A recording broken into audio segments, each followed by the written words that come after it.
جب مکے پر اب حضور کا قبضہ ہے صلی اللہ علیہ وسلم، تو اب قبیلوں نے اپنے وفد بھیجنے شروع کیے، فلاں وفد آ رہا ہے، ایمان کا اعلان کر رہا ہے، پورا قبیلہ ایمان لے آیا ہے، پورا عرب مسلمان ہو گئے۔ اب یہ لوگ جو ایمان لا رہے تھے،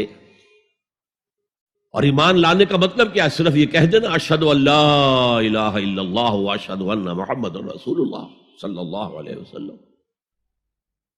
ان کی اندرونی کیفیات تین میں سے کوئی سی ایک ہو سکتی تھی۔ یا تو واقعی ان میں سے بھی کچھ لوگ ایسے تھے جو واقعتاً صدق دل سے ایمان لائے، اور ایک ممکن صورت یہ تھی، اور یہ ہر انقلابی عمل میں ہوتا ہے، کہ مخالف انقلاب قوتیں جب یہ سمجھتی ہیں کہ اب ہمارا بس نہیں چلے گا، اب ہم انقلاب کا راستہ نہیں روک سکتے، تو بظاہر سرنڈر کر دیتے ہیں، لیکن دلوں میں ایک ارادہ ہوتا ہے دیکھیں گے کوئی موقع ملا، وہ حالات بدلے تو پھر ان سے نبٹ لیں گے۔ اگر کسی نے اس نیت سے اسلام کا اظہار کیا تو وہ گویا کہ منافق تھا، لیکن بہت سے لوگوں کی کیفیت ہو سکتی ہے نظری اعتبار سے کہ نہ مثبت طور پر ایمان ہے، نہ منفی طور پر نفاق ہے، کوئی دھوکہ دینے کا ارادہ بھی نہیں ہے، کوئی صرف ٹائم گین کرنے کے لیے اسلام کا اظہار نہیں کیا ہے، تو گویا کہ یہ پازیٹو ویلیو ایمان کی +1 +2 +3 +4 ایمان کے درجے ہیں۔ ایک عام آدمی کا ایمان ہے، ایک ابو بکر صدیق کا ایمان ہے، زمین و آسمان کا فرق ہے۔ اسی طرح -1 -2 -3 -4 یہ منافقت کے درجے ہیں۔ کس درجے کا نفاق ہے، کس درجے میں ڈٹرمینیشن ہے کہ we have only to buy time, اب اس کے سوا چارہ نہیں ہے، اب ہم ریزسٹ نہیں کر سکتے، it's no use continuing resistance, سر جھکا لو۔ ایسے لوگ بھی تھے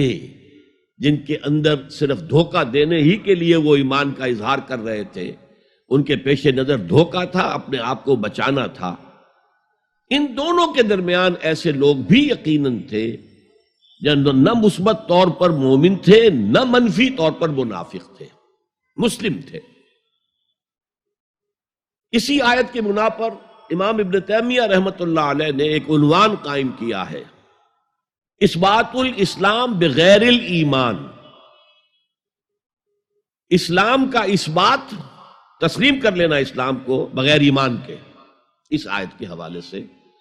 قالت الاعراب آمنا قل لم تؤمنوا ولکن قولوا اسلمنا ولما يدخل الايمان في قلوبكم۔ اب اگلا ٹکڑا اس آیت کا یہ ثابت کر رہا ہے کہ وہ منافق نہیں تھے۔ وَإِن تُطِيعُوا اللَّهَ وَرَسُولَهُ لَا يَلِدْكُم مِّنْ أَعْمَالِكُمْ شَيْئًا، اگر تم اللہ اور اس کے رسول کی اطاعت کرتے رہو، اس لیے کہ اسلام کے معنی یہ تو ہے، یہ تو لازماً کرنا ہوگا۔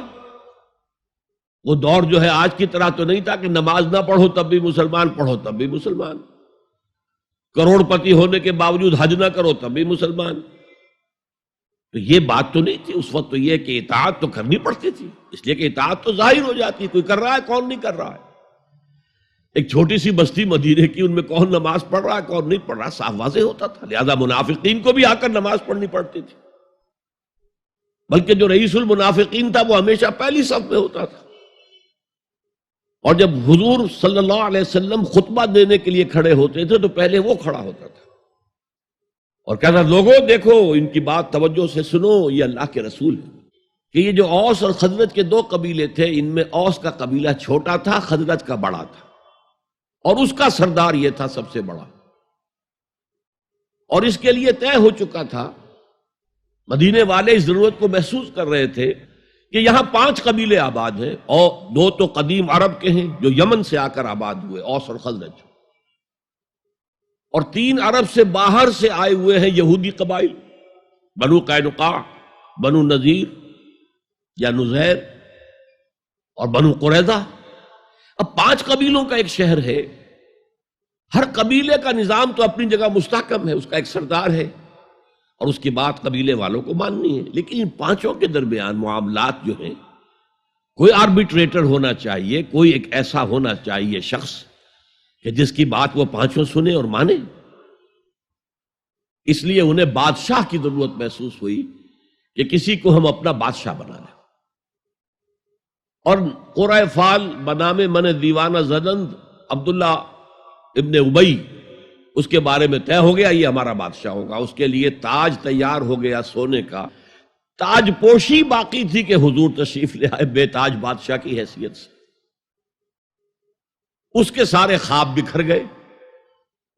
لہذا منافق اول بھی وہ اور رئیس المنافقین بھی وہ۔ ایمان تو وہ بھی لے آیا، اگرچہ لایا ذرا لیٹ